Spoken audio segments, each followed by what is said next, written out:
കിളിക്കൂട് സീരിയലിലേക്ക് എല്ലാവർക്കും സ്വാഗതം. ഈ ചാനൽ ഇഷ്ടപ്പെട്ട ലൈക്ക് ചെയ്യുക, സബ്സ്ക്രൈബ് ചെയ്യുക. എന്നാൽ നിധിയാണെങ്കിൽ സുധീഷിന്റെ അടുത്ത് ഏത് സമയത്തും കൂടെ ബസ് സ്റ്റോപ്പിലോട്ട് പോകുന്ന സമയത്ത് ഒരിക്കൽ ചോദിക്കുന്നുണ്ട്, ഇന്നെന്താ ഗായു എത്തിയില്ലേന്ന്. അപ്പോഴത്തേക്ക് പറയുക, ഇല്ല ഇന്ന് ഗായു എനിക്കൊരു ക്ഷണം തന്നിട്ടുണ്ട്, അവിടേക്ക് ഞാൻ ഇന്ന് വൈകുന്നേരം പോകുന്നുണ്ട്, എന്തായാലും നിധി കൂടെ വരുന്നോ എന്നൊക്കെ ചോദിക്കുന്നുണ്ട്. എവിടേക്കാ? അവളെ ബർത്ത്ഡേ ഫംഗ്ഷന് എനിക്ക് ഇന്ന് സ്പെഷ്യലായിട്ടാ എന്നെ ക്ഷണിച്ചിരിക്കുന്നത്. അവിടെ ഗംഭീരമായിട്ടുള്ള എല്ലാ ഒരു സദ്യ വിഭവങ്ങളും എല്ലാം ഉണ്ട്, എന്തായാലും വന്നാൽ കഴിച്ചിട്ടൊക്കെ വരാം എന്നൊക്കെ പറയുന്നുണ്ട്. എനിക്കും ഉണ്ട്, ഓഫീസിലെ കുറെ വർക്കിന്റെ ഭാഗമായിട്ട് തന്നെയാ, അതിന് നമുക്ക് ഒരു ട്രീറ്റ് വെച്ചിട്ടുണ്ട്, അവിടേക്ക് ഞാൻ പോകുന്നുണ്ട്, എനിക്ക് ആര് വേണമെങ്കിലും കൊണ്ടുപോകാന്നാ പറയുന്നത്. അതുകൊണ്ട് ഞാൻ വീട്ടിൽ നികേഷിനെയൊക്കെ ക്ഷണിച്ചിട്ടുണ്ട്, എന്നാലും എന്നെ വിളിക്കില്ലല്ലേ? അതിന് ഗായു വിളിക്കൂന്നല്ലേ പറഞ്ഞിരിക്കുന്നേ, പിന്നെ ഗായുവിലൂടെ പോയാൽ മതി എന്നൊക്കെ നിധി പറയുന്നുണ്ട്. ആ സമയത്ത് നല്ലതുപോലെ ഒരുങ്ങി ഇറങ്ങുന്നുണ്ട്. നിധി കാണാൻ വേണ്ടി തന്നെയാണ് കണ്ണാടിക്ക് വെച്ചിട്ട് നല്ല സൂപ്പറായിട്ട് ഒരുങ്ങി പോകുന്നുണ്ട്. ആ സമയത്ത് നിധിക്ക് ദേഷ്യം വരികയും ചെയ്യുന്നുണ്ട്. എന്നിട്ട് പറയുക, ഞാൻ പോയി ഫംഗ്ഷനൊക്കെ അറ്റൻഡ് ചെയ്തിട്ട് വരാൻ കേട്ടോ എന്നൊക്കെ പറഞ്ഞ്, എനിക്ക് ഫുഡൊന്നും വെച്ചിരിക്കണ്ട, ഞാൻ നല്ല ഗ്രാൻഡായിട്ടുള്ള ഫുഡായിരുന്നു കഴിക്കാൻ പോകുന്നത് എന്നൊക്കെ പറയുന്നുണ്ട്. നമ്മുടെ വീട്ടിലെ ഫുഡ് പോലെയൊന്നും അല്ല, അവർ വലിയ ആൾക്കാരല്ലേ, ആ രീതിയിലുള്ളതൊക്കെ ആയിരിക്കും, അതുകൊണ്ട് എന്നെ നോക്കിയൊന്നും ഇരിക്കണ്ട, എല്ലാവരും കഴിക്കണം എന്നൊക്കെ പറഞ്ഞിട്ട് പോകുന്നുണ്ട്. ആ സമയത്ത് നികേഷ് പറയുന്നുണ്ട്, അർദ്ധരാത്രിക്ക് കുട പിടിക്കും പോലെയല്ലേ സംസാരിക്കുന്നത്, എത്രയായിരുന്നാലും ഈ വീട്ടിലല്ലേ തിരിച്ചു വരുവുള്ളൂ, നമുക്ക് നോക്കാം എന്നൊക്കെ നികേഷ് പറയുന്നുണ്ട്. എന്തായാലും പോയിട്ട് വരട്ടെ, പോയിട്ട് വരുമ്പോഴത്തേക്കും ഇതുപോലെ ഇങ്ങോട്ട് വന്നാൽ മതി എന്ന് സുഭാഷും പറയുന്നുണ്ട്. അങ്ങനെ സുഭാഷിന്റെ ഈ വാക്ക് കേട്ടിട്ട് ഹരീഷ് പറയുന്നുണ്ട്, അത് ശരി തന്നെ, എന്ന് ഇതുപോലെ വേഷം കിട്ടി ഇറങ്ങുന്നോ അന്നൊക്കെ കരഞ്ഞുകൊണ്ട് അല്ലെങ്കിൽ വിഷമിച്ച് തിരിച്ചു വരുവുള്ളൂ, അതുപോലെ ആയിരിക്കും, നോക്കിക്കോ എന്നൊക്കെ പറയുന്നുണ്ട്. നിധി പറയുക, എന്തായാലും സന്തോഷിക്കട്ടെ, പോയി പുതിയ ഗേൾഫ്രണ്ട് അല്ലേ എന്നൊക്കെ പറയുന്നുണ്ട്. മോക്കിതില് വിഷമമൊന്നും ഇല്ലേ എന്നൊക്കെ സുഭാഷ് ചോദിക്കുന്നുണ്ട്. എനിക്ക് എന്തിനാ വിഷമിക്കണേ, ഏതായിരുന്നു അവിടെ സന്തോഷമല്ലേ, നോക്കട്ടെ എന്നൊക്കെ പറഞ്ഞിട്ട് പോകുന്നുണ്ട്. ബർത്ത്ഡേ ഫംഗ്ഷന് പോയ സമയത്ത് സുധീഷിനെ തന്നെ നോക്കി എല്ലാവരും നിൽക്കുകയായിരുന്നു. എന്നിട്ട് വിളിച്ചുകൊണ്ട് പോയിട്ട് പ്രത്യേകം എല്ലായിടത്തും പറയുന്നുണ്ട്, ഇതാണ് എൻ്റെ ബോയ് ഫ്രണ്ടാന്ന്. ഇതൊക്കെ കേട്ടപ്പോഴത്തേക്കും സുധീഷിന് എന്തോ പോലെ തോന്നുന്നുണ്ട്, എല്ലാവരും മുമ്പിൽ വെച്ച് തന്നെ നാണം കെടുത്തിയോ, അതുമല്ല മനസ്സാക്ഷിക്ക് തന്നെ അത് പറഞ്ഞപ്പോൾ തന്നെ മനസ്സിന് ഒരു തൃപ്തി തോന്നിയില്ല. അതുകൊണ്ട് തന്നെ ആ പോയ ആ ഒരു മുഖമൊക്കെ മാറി. എന്നിട്ട് പിടിച്ചു നിർത്തി കയ്യിൽ പിടിച്ചുകൊണ്ട്, നമുക്ക് ഒരുമിച്ചാ ഇന്ന് കേക്ക് മുറിക്കുന്നതെന്നൊക്കെ പറഞ്ഞപ്പോഴത്തന്നെ ഇഷ്ടമില്ലാത്തതുപോലെ മാറി നിൽക്കുന്നുണ്ട്. എന്താ മാറി നിൽക്കുന്നേ, വാന്നൊക്കെ പറഞ്ഞിട്ട് നിർബന്ധിച്ച് കേക്കൊക്കെ മുറിപ്പിച്ച് എല്ലാ ഫോട്ടോകളൊക്കെ എടുത്തപ്പോഴത്തേക്കും എന്തോന്നില്ലാത്ത ഒരു കുറ്റബോധം സുധീഷിന് തോന്നുകയും ചെയ്യുന്നുണ്ട്. അങ്ങനെ പെട്ടെന്ന് തന്നെ അവിടെ നിന്ന് ഇറങ്ങുന്നുണ്ട്. ആ സമയത്ത് ഗായു വിളിക്കുന്നുണ്ട്, എന്താ ഇവിടെ നിന്നിടയ്ക്ക് എവിടെ ഓടിയത്? അത് എനിക്ക് പെട്ടെന്ന് പോവേണ്ട ആവശ്യമുണ്ട്, പിന്നെ അത് മാത്രമല്ല ഞാൻ എൻ്റെ ഫ്രണ്ട് എന്ന നിലയിലാണ് അവിടെ വന്നത്. എന്നിട്ട് എന്താ അവിടെ പറഞ്ഞു കൊടുത്തത്, ഞാൻ തൻ്റെ ബോയ് ഫ്രണ്ട് ആണെന്നോ? അതെ, എൻ്റെ ബോയ് ഫ്രണ്ട് അല്ലേ, അതുകൊണ്ടാ ഞാൻ അങ്ങനെയൊക്കെ പറഞ്ഞിട്ടുണ്ടോ, ഒരു ഫ്രണ്ടിന്റെ രീതിയിലല്ലേ ഞാൻ സംസാരിച്ചിട്ടുള്ളൂ എന്നൊക്കെ പറയുന്നുണ്ട് സുധീഷ്. ഇത് കേട്ടതും ഉടനെ തന്നെ കട്ടാക്കുകയും ചെയ്യുന്നുണ്ട് ഗായു. എന്തായാലും ഗായു എന്തിനാ വെച്ചതെന്ന് മനസ്സിലാവാതെ തന്നെ സുധീഷ് വീണ്ടും വിളിക്കുന്നുണ്ട്, ഇനി എന്നെ ഫ്രണ്ട് എന്ന രീതിയിൽ മാത്രം കാണാമെങ്കിലും വിളിച്ചാൽ മതി, അല്ലെങ്കിൽ ഞാൻ ഇനി വിളിക്കില്ല എന്നൊക്കെ പറയുമ്പോഴത്തേക്കും വിഷമമാവുകയും ചെയ്യുന്നുണ്ട് ആ കുട്ടിക്ക്. അങ്ങനെ തിരിച്ച് പെട്ടെന്ന് തന്നെ എത്തുകയാണ് സുധീഷ്. എല്ലാവരും കഴിച്ചുകൊണ്ടിരിക്കുമ്പോഴത്തേക്കും വരുക. ആ സമയത്ത് പെട്ടെന്ന് തന്നെ ആഹാരം വാരി വലിച്ച് കഴിക്കുന്നുണ്ട്. ആ സമയത്ത് നിധിക്ക് എന്തോ പന്തിയോട് തോന്നി ചോദിക്കുന്നുണ്ട്, എന്താ അവിടെ നിന്ന് നല്ല ഗ്രാൻഡായിട്ട് ഫുഡൊക്കെ കഴിക്കാൻ പോകുന്നല്ലേ പറഞ്ഞത്, ഇവിടത്തെ ഫുഡൊന്നും വേണ്ടാന്ന്, ഇപ്പൊ എന്താ കഴിക്കുന്നേ എന്നൊക്കെ ചോദിക്കുന്നുണ്ട്. ഇത് കേട്ടത് ഉടനെ തന്നെ സുധീഷ് ഒന്നും മിണ്ടാതെ ഇരിക്കുന്നുണ്ട്. ഹരീഷ് പറയാ, നമ്മൾ പറഞ്ഞില്ലേ എന്തോ പ്രശ്നമുണ്ട്, അതൊന്ന് തുറന്നു പറഞ്ഞൂടെ എന്നൊക്കെ ചോദിക്കുന്നുണ്ട്. ഒരു പ്രശ്നവുമില്ല, അവിടുന്ന് ഞാൻ കഴിക്കാൻ നിന്നില്ല, പെട്ടെന്ന് വന്നു, വലിയ ആൾക്കാരല്ലേ, അപ്പൊ ആ രീതിയിൽ അവരൊക്കെ ആ രീതിയിലൊക്കെ കൊടുത്തോണ്ടിരിക്കുക, ഞാൻ പോയി കഴിക്കാനൊന്നും പോയില്ല, ഞാൻ ഇത്തിരി വെയിറ്റിട്ട് നിന്ന് പെട്ടെന്ന് ഇങ്ങ് വരികയും ചെയ്തു എന്നൊക്കെ പറയുന്നുണ്ട്. ഇതിലെ വിശ്വസിക്കാനൊന്നും ആരും വേണ്ട, എന്തോ കള്ളത്തരം ഉണ്ട്, അതുകൊണ്ട് തന്നെയാ എന്നൊക്കെ സുഭാഷും പറയുന്നുണ്ട്. ആ സമയത്ത് നിധിയാണെങ്കിൽ സൂക്ഷിച്ചു നോക്കുന്നുണ്ട് സുഭാഷിനെ. എൻ്റെ അടുത്ത് പന്ത് വലിയ പൊങ്ങച്ചടിച്ചോണ്ടാ പോയത്, പക്ഷെ തിരിച്ചു വന്നത് ഒരു വല്ലാത്തൊരവസ്ഥയിൽ തന്നെയാ എന്നൊക്കെ ചിന്തിക്കുന്നുണ്ട്.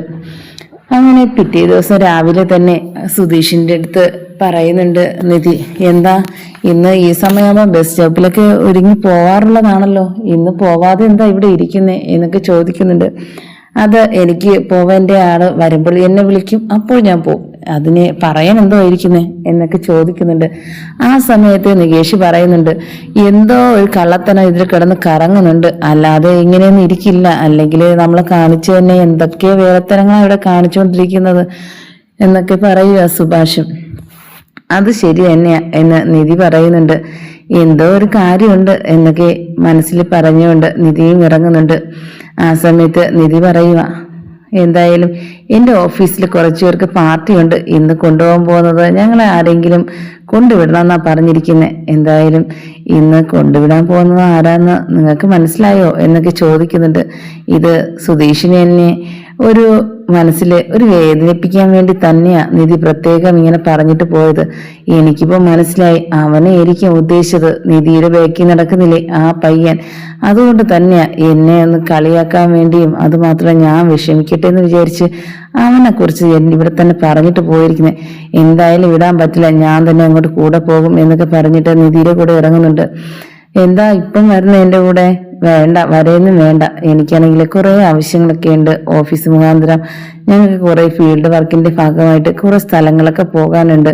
അപ്പോഴത്തേക്കും ഡ്രൈവർ വേറൊരാളുണ്ടല്ലോ, തന്നെ ഡ്രൈവറായിട്ട് വിളിച്ചപ്പം വരണില്ലെന്നല്ലേ പറഞ്ഞേ, പിന്നെ എന്താ ഇപ്പം വരുന്നേ എന്നൊക്കെ ചോദിക്കുന്നുണ്ട്. എന്തായാലും നിധി വിളിച്ചതല്ലേ, ഞാൻ കൂടെ വന്നേക്കാം, എനിക്ക് ഒരു ദിവസത്തെ പൈസ തന്നാ മതി, എവിടെ ജോലി ചെയ്യുന്നാലും പൈസക്കല്ലേ ജോലി ചെയ്യുന്നത് എന്നൊക്കെ പറയുന്നുണ്ട്. എന്തായാലും എൻ്റെ കൂടെ വാ എന്നൊക്കെ പറയുന്നുണ്ട്. അങ്ങനെ നിധി പറയുക, ഇന്ന് എൻ്റെ കൂടെ വരുന്നെങ്കിൽ സ്കൂട്ടിയിലാ വരേണ്ടത് എന്നൊക്കെ പറയുക. അതിനെന്താ, ഞാൻ ഓട്ടിക്കാം, ഇന്ന് നിധി ബാക്കിലിരിക്കണം എന്നൊക്കെ പറയുന്നുണ്ട്. അതിനെന്താ. ആ സമയത്ത് ഹരീഷ് പറയുക, ഒരു കാര്യം തന്നെയാണ് ഞങ്ങൾ കുറെ നാൾ കൊണ്ട് ചിന്തിച്ചുകൊണ്ടിരുന്നത്, ഇതുപോലെ ആയിരുന്നാ മതി എന്ന് നിങ്ങൾ രണ്ടുപേരും, അതിന് വേറെ രീതിയിൽ ആരും എടുക്കണ്ട, ഫ്രണ്ട് എന്ന നിലയിൽ മാത്രം എന്നൊക്കെ പറയുന്നുണ്ട്. ബേക്കിലിരുന്നിട്ട് പറയുന്നുണ്ട്. ആ സമയത്ത് നികേഷ്, എന്തായാലും ആര് പറയുന്നത് വിശ്വസിക്കാനാ, രണ്ടുപേരും രണ്ട് രീതിയിൽ പറയുന്നുണ്ട്, മനസ്സിൽ എന്താന്ന് അവരവർക്ക് തന്നെ അറിയാം എന്നൊക്കെ പറയുന്നുണ്ട് നികേഷ്. ആ സമയത്ത് ചാന്ദിനി വിളിക്കുന്നുണ്ട്, ഇന്ന് ഞാൻ നേരത്തെ എത്തി വരുന്നില്ലേ എന്നൊക്കെ ചോദിച്ചിട്ട്. ആ സമയത്ത് പറയുക, എന്തായാലും എല്ലാവർക്കും ഓഫറൊക്കെയാ, എവിടെ പോണം എന്നുള്ളത് മാത്രമേ ഉള്ളൂ, ഇപ്പോഴത്തേക്കും ഭയങ്കര ജോലിക്ക് പോവാൻ ആഹാരമൊന്നും കൊണ്ടുപോവാതെയാ സുഭാഷേട്ടൻ പോകുന്നത്, അവിടെ എല്ലാം ഉണ്ടാക്കിക്കൊണ്ടുവരും ചാന്ദിനി, അതുമാത്രമല്ല സൈക്കിളിരുത്തിയല്ലേ വീട്ടിൽ വരെ കൊണ്ടുവിടുന്നേ, എന്തൊക്കെ മാറ്റുവാ സുഭാഷേട്ടന് വന്നത് എന്നൊക്കെ പറയുന്നുണ്ട്. പിന്നെ ഒരു കാര്യം അറിഞ്ഞായിരുന്നോ എന്നൊക്കെ നികേഷ് പറയുന്നുണ്ട്. എന്താ കാര്യം? അത് സൈക്കിളിരുത്തി ചാന്ദിനിയും കൊണ്ട് വരുന്നത് നമ്മുടെ സുനന്ദയും അമ്മായിയൊക്കെ കണ്ടിട്ട് അന്തിച്ച് നിൽക്കുക, അവിടെ വെച്ച് പറഞ്ഞു എന്ന് അച്ഛൻ പറഞ്ഞു കേട്ടു, റോഡിൽ ഇതൊരു സംസാരമായെന്ന്. എന്തായാലും സംസാരിക്കട്ടെ, എന്തായാലും മോശമായിട്ടുള്ള രീതിയിലല്ലല്ലോ, ഒരാൾ കല്യാണത്തിന്റെ കാര്യമല്ലേ, പറയട്ടെ എന്നൊക്കെ പറയുന്നുണ്ട് ഹരീഷ്. എന്നിട്ട് ഹരീഷ് പറയുക, എത്രയും പെട്ടെന്ന് ഇത് നീട്ടിയെന്ന് വെക്കാതെ കല്യാണം നടത്തണം, അല്ലെങ്കിൽ ഇവർ പ്രേമിച്ച് കുറെ നാളുകൊണ്ട് നടക്കുകയല്ലേ, ഈ ആരും അറിയാതെ തന്നെ, ഇനി വീട്ടിൽ ഇവിടെ കൊണ്ടുവരുമ്പോഴത്തേക്കും നമുക്കിട്ട് കളിയാക്കണം രണ്ടുപേരെയും എന്നൊക്കെ പറയുക. ഇത് കേട്ട ഉടനെ തന്നെ നിധി അച്ഛൻ്റെ അടുത്ത് പോകുന്നുണ്ട്. ആ സമയത്ത് അല്ലെങ്കിൽ എന്തെങ്കിലും പറയും, വർത്തനം പറയുമ്പോഴത്തേക്കും ഇന്നെന്താ ഒരു അനക്കം ഇല്ലാതെ ഒന്നും പറയാതിരിക്കുന്നേ എന്നൊക്കെ ചോദിക്കാൻ വേണ്ടി പോവുക. ആ സമയത്ത് പറയുക, എനിക്ക് ഒട്ടും വയ്യ.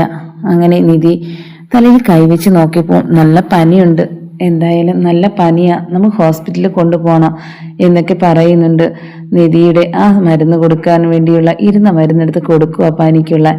ആ ഒരു ഇതൊക്കെ കണ്ടപ്പോഴത്തേക്കും സുധീഷ് പറയുന്നുണ്ട്, കണ്ടോ നമ്മുടെ വീട്ടിലെ ഒരു പെണ്ണുണ്ടെങ്കിൽ എന്തെല്ലാം കാര്യങ്ങളൊക്കെ ചെയ്യും, എന്തായാലും നിധിയ ഈ വീടിന്റെ ഐശ്വര്യം. ഇത് കേട്ട ഉടനെ തന്നെ പറയുക സുഭാഷ്, എന്തായാലും കൂടുതൽ പൊക്കിയൊന്നും പറയണ്ട, ഇനിയും ആൾക്കാരുണ്ട് ഇവിടെ വന്ന് ഓരോരുത്തരെ നോക്കാൻ വേണ്ടി, അത് മനസ്സിലായല്ലോ.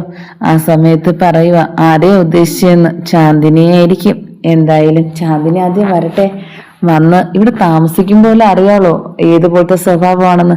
എന്തായാലും നീതിയുടെ അടുത്തൊന്നും എത്തില്ല എന്നൊക്കെ സുധീഷ് പറയുന്നുണ്ട്. ആ സമയത്ത് സൂക്ഷിച്ചു നോക്കുന്നുണ്ട് നിധി സുധീഷിനെ. അങ്ങനെ ഓഫീസിൽ നിന്ന് ഫോൺ വരുന്നുണ്ട്. എന്താ നിധി ഇത്രയും നേരമായിട്ട് എത്തിയില്ലല്ലോ എന്ന് പറഞ്ഞ്. അങ്ങനെ നിധിയാണെങ്കിൽ ഇറങ്ങാൻ പോവുക, കൂടെ സുധീഷും കൂടെ ഉണ്ട്. അങ്ങനെ പോകുന്ന വഴിക്ക് ഓഫീസിലെ സ്റ്റാഫുകളെല്ലാം അവിടെ നിൽക്കുന്നുണ്ട്. അപ്പോഴത്തേക്കും പറയുക, ഞങ്ങളുടെ വണ്ടിയിൽ വരാം. വേണ്ട, സുധീഷ് പറയാ, ഞാൻ തന്നെ കൊണ്ട് വിട്ടേക്കാം. ഓ, ഇതല്ലേ സുധീഷ് എന്ന് പറയുന്നേ, നിധിയുടെ കസിൻ എന്നൊക്കെ പറയുന്നുണ്ട്. എന്നിട്ടും അവിടെ ഭർത്താവാണെന്ന് പറഞ്ഞിട്ടില്ലല്ലോ എന്നൊക്കെ ചോദിക്കുന്നുണ്ട് നിധിയുടെ അടുത്ത് സുധീഷ്. അതിനെന്താ അതൊക്കെ പറയേണ്ട കാര്യം? അതുകൊണ്ട് തന്നെയാ ബേക്കിൽ പ്രേമിക്കാൻ ആൾക്കാരൊക്കെ പുറകെ നടക്കുന്നത്. അതിന് തനിക്കുണ്ടല്ലോ, തനിക്കെന്താ ഇത്ര അസൂയ? പ്രേമിക്കണമെങ്കിൽ പ്രേമിക്കട്ടെ എന്നൊക്കെ ദേഷ്യത്തിൽ പറയുന്നുണ്ട്. അങ്ങനെ പറയുന്നുണ്ട് സുഭാഷ്, അച്ഛന് സുഖമില്ലാത്തതുകൊണ്ട് നീ ഇന്ന് പോകണ്ട, ഇവിടെ തന്നെ നിന്നോ. അച്ഛനെ നോക്കണമല്ലോ, മരുന്നും ആഹാരമൊക്കെ എടുത്ത് കൊടുക്കണം. ഇരുന്ന മരുന്ന് കൊടുത്താൽ മതി, കുറവില്ലെങ്കിൽ വൈകുന്നേരം നമുക്ക് ഹോസ്പിറ്റലിൽ കൊണ്ടുപോവാന്നൊക്കെ പറഞ്ഞിട്ട് സുഭാഷ് പോകുന്നുണ്ട്. ആ സമയത്ത് അവിടെ ചാന്ദിനി വരുന്നുണ്ട്. എന്താ ഇത്ര താമസിച്ചത്, അവിടെ കണ്ടില്ലല്ലോ എന്ന് ചോദിച്ചിട്ട് ആ സമയത്ത് ഭാസ്കരൻ പറയുമോ, വീട്ടില് ജോലിക്ക് പോയില്ലെങ്കിൽ വീട്ടിൽ അന്വേഷിച്ച് വരാൻ ആളെത്തിയല്ലോ. എന്തായാലും സുഭാഷിന്റെ ഒരു ഭാഗ്യം തന്നെയാ, ഇത്രയും കാലം പെണ്ണ് കിട്ടിയില്ല എന്നായിരുന്നു, ഇപ്പോഴത്തേക്കും പെണ്ണുതാ തേടി വന്നിരിക്കുന്നു ഇവനെ. എന്തായാലും നമ്മുടെ പൂജയുടെ ഫലം തന്നെ സംഭവിച്ചിരിക്കുന്നു. ഈ നമ്മുടെ ക്ഷേത്രത്തിൽ പോയി എല്ലാ കാര്യങ്ങളും ഭംഗിയായിട്ട് നടന്നത് കൊണ്ട് തന്നെ അതിന്റെ വ്യത്യാസം കാണാൻ കഴിഞ്ഞല്ലോ എന്നൊക്കെ പറയുന്നുണ്ട്. ഇത് കേട്ട ഉടനെ തന്നെ സുഭാഷ് പറയും, അത് ശരി തന്നെയാ, ഇനിയും നമുക്ക് പോണം അവിടേക്ക്. ആ സമയത്ത് ഹരീഷ് പറയുന്നുണ്ട്, എന്തായാലും പോകാം, പോയി അവിടെ നിന്നല്ലേ പ്രേമങ്ങൾ എല്ലാവർക്കും മുട്ടിട്ടത്, അതുകൊണ്ട് അവിടെ തന്നെ പോയി അവിടെ വെച്ചേനെ നമുക്ക് കല്യാണം നടത്താം, എന്താ എന്നൊക്കെ ചോദിക്കുന്നുണ്ട്. ചാന്ദിനി പറയുക, എനിക്കും അവിടെ എല്ലായിടും ഇഷ്ടപ്പെട്ട്, ഞാനും വരും അവിടെയും കൂടെ. എന്തായാലും അവിടെ വെച്ച് കല്യാണം എന്നുവാ പറഞ്ഞത്, മനസ്സിലായില്ലേ? ഇനി ഹിന്ദി കൂടെ പഠിക്കണം എന്നൊക്കെ പറയുന്നുണ്ട് ഹരീഷ്. ഇത് കേട്ട ഉടനെ തന്നെ നികേഷ് പറയുക, എന്തായാലും നമുക്ക് ഈ വീട്ടിലെ എല്ലാവരും കല്യാണം ഒരുമിച്ച് നടത്തണമായിരുന്നു, എൻ്റെ കൂടെയാണ് ഞാൻ ഉദ്ദേശിച്ചത് എന്ന് പറഞ്ഞപ്പോഴത്തേക്കും ഹരീഷ് പറയുക, നീ പഠിച്ചോണ്ട് നിൽക്കുകയല്ലേ, നിനക്കിപ്പം കല്യാണം നടത്തണമെന്നിപ്പോൾ ഭയങ്കര ആഗ്രഹം എന്താ എന്നൊക്കെ ചോദിക്കുന്നുണ്ട്. 4 വശത്ത് എല്ലാവരും ഓരോരോ പെണ്ണുങ്ങളെ ഫോൺ വിളിച്ചുകൊണ്ട് നടക്കും, ഞാൻ മാത്രമില്ല, എനിക്ക് മാത്രം പ്രേമമില്ല എന്നൊക്കെ പറയുന്നുണ്ട്. ഇത് കേട്ടത് ഭാസ്കരൻ പറയുക, നീ പ്രേമിക്കാതിരിക്കുന്നതാണ് നല്ലത്, പ്രേമിച്ചാൽ പിന്നെ േണ്ടിയും വരും, അത് പിന്നെ സഹിക്കാൻ പറ്റാതാവും. ചില സ്നേഹം മാത്രമേ നല്ല രീതിയിൽ പോവുള്ളൂ, അല്ലാതെങ്കിൽ നിരാശയിലേ അവസാനിക്കുള്ളൂ. അതുകൊണ്ട് ഒന്നും വേണ്ട, ഞങ്ങൾ പറയുന്ന ആളെ നീ കെട്ടിയാൽ മതി എന്നൊക്കെ ഭാസ്കരൻ പറയുന്നുണ്ട് ഋഷിന്റെ അടുത്ത്. കൊണ്ടുവിട്ട സമയത്ത് അവിടെ ഓഫീസിലെ ആ പയ്യൻ വന്ന് നിധിയെടുത്ത് സംസാരിക്കുന്നത് ഇഷ്ടപ്പെടുന്നില്ല. നീ എന്താ കുറെ നേരമായി നിധിയുടെ വിശേഷം മാത്രം അന്വേഷിക്കുന്നുണ്ട്? ഓഫീസിലെ കാര്യം പറയണം, അല്ലാതെ വീട്ടുകാരിയല്ല. അതിന് താൻ ആരാടാ ഇതൊക്കെ ചോദിക്കാൻ? ഞങ്ങള് നോക്കിക്കോളാം എന്ത് സംസാരിക്കണമെന്ന്. നീ എന്തിനാ എൻ്റെ അടുത്ത് ദേഷ്യപ്പെടുന്നത് എന്നൊക്കെ ചോദിക്കുന്നുണ്ട്. ആ സമയത്ത് നിധി പറയാ, ഒന്നും മിണ്ടാതിരിക്കുവോ, ഞങ്ങളിവിടെ കാര്യം പറയല്ലേ, ഇതിലെന്താ പറയാതിരിക്കുന്നേ? എന്തായാലും അവൻ കണ്ടില്ലേ എൻ്റെ അടുത്ത് ഇങ്ങോട്ട് ദേഷ്യപ്പെടുന്നത് നിധി എന്നൊക്കെ ചോദിക്കുന്നുണ്ട്. അത് എനിക്ക് നിധി ഇഷ്ടമുള്ളതുകൊണ്ടാ എന്നൊക്കെ പറയുന്നുണ്ട്. ആ സമയത്ത് സുധീഷ് പറയാ, നിനക്ക് ആരെയും ഇഷ്ടം? നിനക്ക് എൻ്റെ കയ്യിൽ നിന്ന് തല്ല് വാങ്ങുമോ? നീ തല്ലടാ, എനിക്ക് നിന്നെ ഞാൻ വെറുതെ വിടില്ല എന്നൊക്കെ പറയുന്നുണ്ട്. ഇത് തന്നെ സഹിക്കാൻ വയ്യാതെ നിധി നിൽക്കെ തന്നെ അടിക്കുന്നുണ്ട് അവന്റെ അലവിലോട്ട്. ഇത് കണ്ടതും തന്നെ അവനാണെങ്കിൽ പറയുക, നീ എന്നെ അടിച്ചല്ലേ, എന്തായാലും ഒന്നും അങ്ങോട്ട് തിരിച്ച് ബഹളമൊന്നും വെക്കണ്ട എന്നൊക്കെ പറഞ്ഞ് നിധി പറഞ്ഞ് സോൾവ് ആക്കുന്നുണ്ട്. ഇതെല്ലാം കേട്ട ഉടനെ നിധിയുടെ ചോദിക്കുക, ഇതാരാ നിന്റെ കസിന്? നിന്നെ പറഞ്ഞപ്പോ ഇത്ര വേദനിപ്പിക്കാൻ ഇവൻ ആരാ എന്നൊക്കെ ചോദിക്കുന്നുണ്ട്. നിനക്ക് ആരെന്നറിയണോ ഞാൻ? ഇത് നിധി എൻ്റെ ആരാന്ന് നിധി തന്നെ പറഞ്ഞു തരും. ആ സമയത്ത് പറയുക, എൻ്റെ മുമ്പിൽ വെച്ച് കൂടുതൽ വലിയ ആളാവാൻ നോക്കരുത്, ഞാൻ കെട്ടിയ പെണ്ണായത് എന്നൊക്കെ പറഞ്ഞപ്പോഴത്തേക്ക് നെട്ടി നിൽക്കുന്നുണ്ട് അവൻ.